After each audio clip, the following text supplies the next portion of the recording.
بسم اللہ الرحمن الرحیم صلی اللہ علیہ وآلہ وسلم۔ شب برات کی حقیقت کیا ہے؟ اللہ تعالیٰ نے انسان کو مبعوث کرنے کا مقصد، اللہ تعالیٰ نے انسان کو کیوں پیدا کیا؟ اپنی بندگی کے لیے، مگر ہم اپنے مقصد تخلیق کو دنیاوی مصروفیات اور مادی محبت کی وجہ سے فراموش کر چکے ہیں۔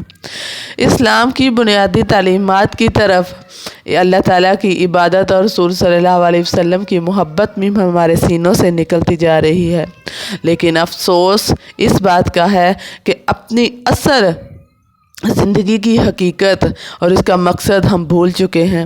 ہمارے اندر احساس بھی موجود نہیں ہے، احساس خاتمہ اور کب ہمیں موت آ جائے اس کا ہمیں کچھ معلوم نہیں ہے۔ اس صورتحال میں اللہ تعالیٰ نے اپنے بندوں کے لیے کہ ہم لوگ اتنے گناہ کرتے ہیں، یہ پیاری پیاری راتوں کا انتخاب کیا، جس طرح شب برات۔ اگر مزدور دن منایا جاتا ہے، مدر ڈے منایا جاتا ہے، یوم تکبیر، یوم پاکستان منائے جاتے ہیں، تو پھر مجھے بتائیں یہ وہ ایام ہمیں قربانیوں کی یاد دلاتے ہیں، ہمیں مقاصد کو ہمیشہ ذہن میں رکھنا، زندہ رکھنے کے لیے۔ اسی طرح اسلامی دنوں کو اور اس کی راتوں کو منفرد مقام رکھتے ہیں۔ یہ دن اور رات ہمیں جھنجھوڑتے ہیں اور ہمیں اللہ تعالیٰ کے خلیفہ اور نائب ہونے کا احساس دلاتے ہوئے اس منصب کا مطابق کردار ادا کرنے کی طرف راغب کرتے ہیں۔ شب برات بھی ان خاص ایام کے قبیل سے تعلق رکھنے والی ہے، ایک اہم رات جس میں احساس ضیاء کو اجاگر کرنا اور مقصود، اس لیے کہ قرآن کریم اللہ تعالیٰ کی وہ کتاب ہے۔ یہ قرآن کوئی عام کتاب نہیں ہے، یہ میری اللہ تعالیٰ کا کلام ہے، یہ اللہ کے اندر سے نکلا ہے۔ سارا دن، ساری رات بیٹھ کر ہم 3 گھنٹے، جو مسلمانوں میری ایک بات سن لو، یہ رات ایسی ہے کہ حضور صاحب اپنے گناہوں سے ہمیں زیادہ سے زیادہ مغفرت اور توبہ کی رات ہے۔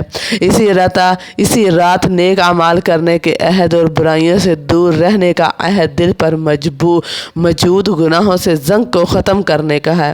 اللہ رب العزت ارشاد فرماتا ہے، اس میں ہر کام کا فیصلہ ہوتا ہے، اس میں عبادت کی فضیلت ہے، اس میں رحمتوں کا نزول ہے، اس میں شفاعت کا اہتمام ہے، اور 5ویں خصوصیت یہ ہے کہ اللہ تعالیٰ اس رات میں عادت کریمہ کہ اس میں آب زمزم ظاہر زیادتی فرماتا ہے۔ سبحان اللہ۔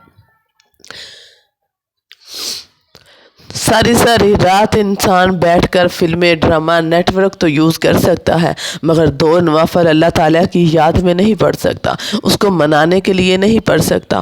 اللہ تعالیٰ کو راضی کرنا تو بہت ہی آسان ہے۔ اگر ایک عام انسان ہم سے ناراض ہو جائے نا، تو اس کو منانے کے لیے ہمیں بہت سارے جتن کرنے پڑتے ہیں، مگر وہ پھر بھی نہیں مانتا۔ مگر اللہ تعالیٰ کو تو صرف ایک سجدے کی ضرورت ہے۔ وہ ایسا رب ہے جو اپنے بندے سے بہت زیادہ محبت کرتا ہے، وہ اپنے بندوں سے کہتا ہے کہ میری طرف آؤ۔ اس نے اتنی پیاری پیاری راتیں بنائی۔ رمضان آ رہا ہے، اب رمضان کے بارے میں کیا ہوگا؟ کسی کا بلڈ پریشر لو ہو جائے گا، کسی کی شوگر لو ہو جائے گی، کسی کو، اور پھر پتہ کیا کہتی ہیں اگر کہے نا کہ باجی جا کر سارا دن جب رمضان کا روزہ کھلنا ہوتا ہے، جوس، دہی بھلے، پکوڑے، دنیا کی ہر آسائش آگے رکھی ہوتی ہے، پر اللہ تعالیٰ کا شکر نہیں ادا کیا جاتا۔ وہ کھا کر ہم سارا دن پھر لیٹ جاتی ہیں۔ اگر کہتے ہیں نا باجی تراویحاں پڑھ لو، تو پتہ کیا کہتے ہیں؟ ہاں باجی پڑھی ہی نہیں جاتی ہم سے، تو کیوں نہیں پڑھی جاتی ہے تراویحاں؟ سارا دن بیٹھ کر 3 گھنٹے فشل ہو سکتے ہیں، اور یہ نہیں ہو سکتا کہ ہم تراویحاں پڑھ لیں۔ پھر وہ یہ کہتی ہیں اوپر سے، تراویحاں تو بندے پڑھتے ہیں، ہم سے تو پڑھی ہی نہیں جاتی۔ مجھے ایک بات بتاؤ، دہی بلے تو کھا جائے، سارے کام تو کر لے، جوس تو پی جائے، مگر تراویحوں کے لیے تیرے پاس ٹائم نہیں ہے۔ اور پھر اگر کوئی پڑھے گی بھی تو صرف اگر کوئی پڑھے گی تو 10 یا 8، اس سے زیادہ نہیں پڑھے گی۔